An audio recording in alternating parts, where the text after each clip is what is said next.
Hey guys, all right, so we're gonna do a quick unboxing of the Wyzecam. I just got these in. They're a lot smaller than I thought they were gonna be, but let's go ahead and unbox it. All right, so we're gonna go ahead and open this up. I've already cut the tape, or I thought I cut the tape. There we go. Okay, so we're gonna go ahead and drop this out. Wow, it is very small. Not what I was expecting. Let's go ahead and just rip it open. Wow, very cool.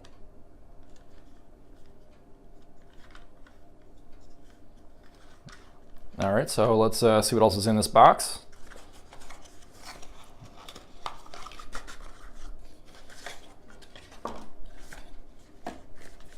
All right, this should be just the power adapter.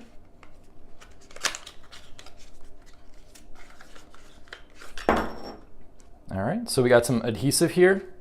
We have a USB or a micro USB cable.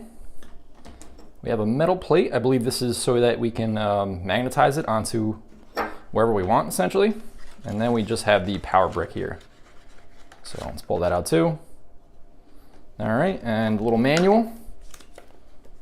And that's about it. So we have just these few items in the box: the camera, the metal plate, USB micro C, and that.